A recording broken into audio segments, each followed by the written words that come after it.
why the NFL would disrespect ESPN like that by giving us the New York Jets. They're just that horrible. In the case of the New England Patriots, we understand a lot of bad luck, COVID-19 tests, positive tests rather, obviously people backing out from playing because of the pandemic and stuff like that. I don't hold that against the New England Patriots at all. But the Jets are a horror show, and I believe that it's very possible they'll end the season 0-16. Well, on the one hand, I think there's huge pressure on the Patriots, right? Could you imagine if Bill Belichick loses Tom Brady and then loses to the Jets? It's a new AFC. Like, just as Tom Brady's finding out he ain't in the AFC East anymore, Bill Belichick's also finding out this is a new AFC East. Even were Tom Brady's still there, there's much better competition, unfortunately, not from the Jets at all. But could you imagine if you lost to this team? That's real pressure. On the other hand, Stephen A., if the Patriots somehow do wind up with it like a 2-win season or just like to hell with it, what if they wound up with Justin Fields? We got one more question, guys. Yeah, that is a good point. From the Naval Base in San Diego. Take a listen. Good morning, ESPN First Take. I'm MM2 Bruno, and I hail from Brooklyn, New York. I have a question for you, Stephen A. Smith. If the Giants are a top 3 in the NFL draft, do you think they should trade back and get more picks? Go Giants. Yeah, go Giants. Okay, BK. I think so, because I don't think that there's that many people that's standing out right now. It's really Trevor Lawrence, Justin Fields, and I forgot who else. But the bottom line is this. The New York Giants are in need of a lot of parts. Saquon Barkley will be back. Daniel Jones hopefully holds on to the football. But in the end, what it comes down to is they need additional pieces. And I really, really like the job that Judge is doing right now in terms of how hard he's got them playing, and they get better and better every week. I'd like to see him with better talent, see what he does. Yeah. Danny Dimes is showing that he has the chance one day to be an above-average quarterback. I don't see that he'll ever be great, but he looks like he has a chance to be above average. Stephen A., if you have a chance, once again, Justin Fields' his name. If Trevor Lawrence does go first and you have a chance to grab Justin Fields, you got to take him. I don't care when you drafted your last quarterback. He's got size, speed, arm talent. He's the whole package. And if you have a chance to grab him, you should. Can I ask both of you Giants fans questions, please? Sure. Based on what you both have said about Daniel Jones, why is he Danny Dimes? He hasn't earned that nickname. Danny No Dimes? Danny Picks? How about Daniel Jones? That name is boring enough. Let him stick with that until he earns a nickname. Molly's always trying to give everyone nicknames ahead of time, right? I don't give anybody nicknames. Jimmy G. Whatever, guys. Yeah. I just repeat what the people say. Southern Steve is the only nickname I came up with. And now I'm going to have Hollywood Steve pretty soon. So that's all I got for you. Right? By the way, it's weird. I got to film General Hospital today, so the Hollywood. Of course you do. You're a big deal. All right. Thanks for watching First Take today. As a part of our coverage, salute to service. I send it out to First Mate Alberta Cora. By the way, Max, 70 degrees, sunny, just really nice out here. Hi, Ryan. Hi, Stephen A. Okay, Stephen A., I want to start with you here. Who should be the favorite to win the NFC right now? Well, listen, I know everybody's going to say the Saints, but for me, it's the Tampa Bay Buccaneers still, because regardless of them getting romped and stomped the way that they did last night with Brady looking like straight garbage and Bruce Arians, Byron Leftwich, and Todd Bowles not really looking much better, the reality is that I expect the Tampa Bay Buccaneers to look significantly better, particularly as Antonio Brown gets up in the mix. Remember that when you look at the New Orleans Saints last night, I don't know whether it was Janoris Jenkins or whoever it was, but they had him going everywhere that Antonio Brown went last night. And then Marcus Lattimore, obviously not him and Mike Evans having somewhat of a truculent relationship. If you listen to the reports, they had him following Mike Evans around everywhere. Mike Evans just had about 4 receptions for about 64 yards, and clearly he didn't seem like himself. This is a guy that didn't perform against the Saints in the opener as well. You got to anticipate that those things won't continue to happen. I'm looking at Chris Godwin, who obviously can ball, but in the same breath, he was somebody that they dared to do something. Maybe it was a splintered finger or whatever the case may be, but they didn't seem to be fearful of him.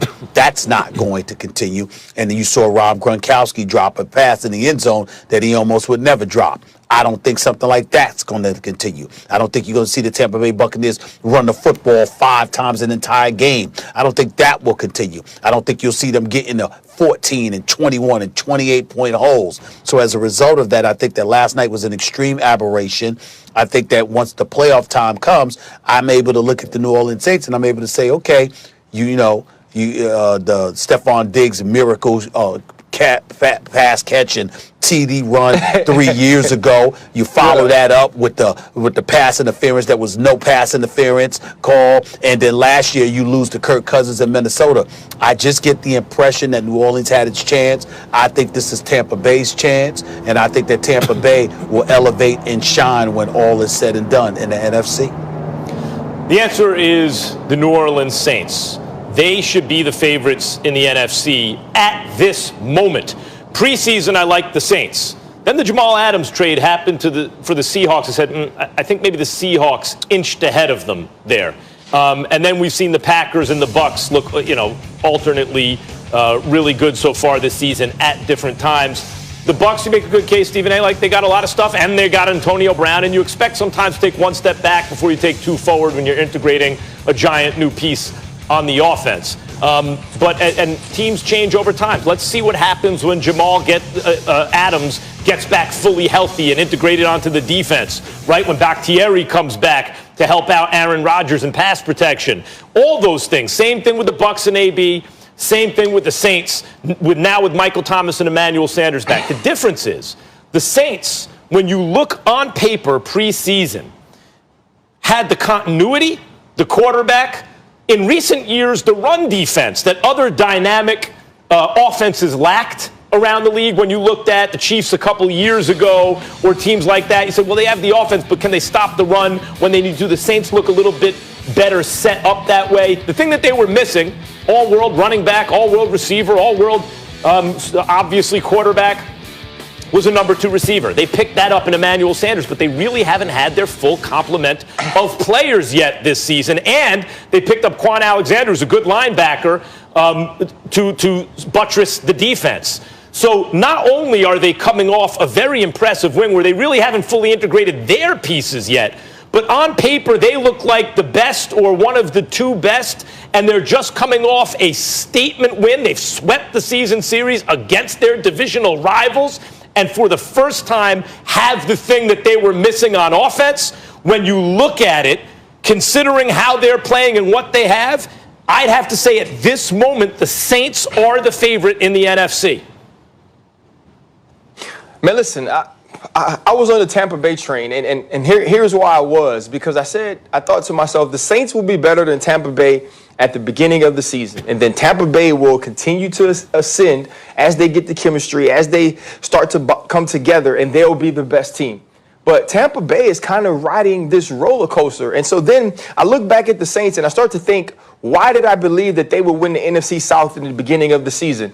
It wasn't actually because of the offense. It was because I thought they would have a championship-level defense. I thought that Malcolm Jenkins would come over and be very good in covering tight ends. I thought that outside Janoris Jenkins and Marshawn Lattimore would be excellent 1 and 2 corners, and that they had a very good nickel in C.J. Gardner-Johnson. We obviously knew what the front was. We know Demario Davis is an all-pro. And so, but as the season was going along, they weren't playing defense. And then you saw them kind of like eke out wins over teams that we didn't really consider very good. And obviously they had the 2 losses early on in the season.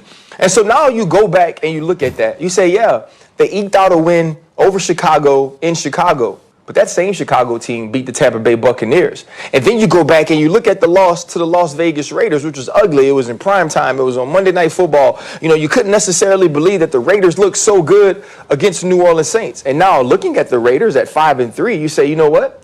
That's not a bad loss.